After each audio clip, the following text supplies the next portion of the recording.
Poetic inquiry can address questions that relate to moods, feelings, and attitudes. It generates qualitative data that translates moods, feelings, and attitudes into a voice. This voice can take form in different ways. Some poems are written from or in response to existing literature. They might describe poetry or inquiry itself. Other poems emerge from reflective, autobiographical, or autoethnographical writing, such as journal entries, field notes, or creative writing.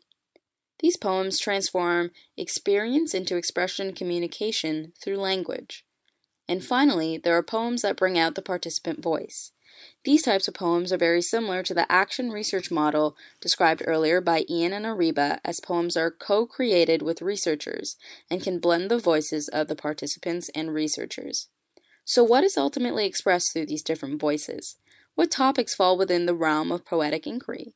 Just about anything relating to moods, feelings, and attitudes.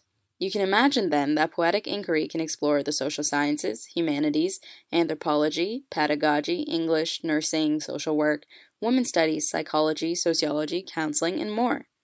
Here are some examples of questions that have been addressed by poetic inquiry. How does a young homeless person feel about her life?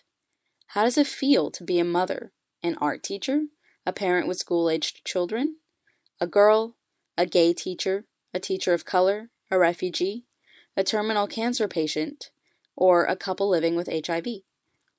Data generated from poetic inquiry is rhythmic, just as poetry itself has rhythm.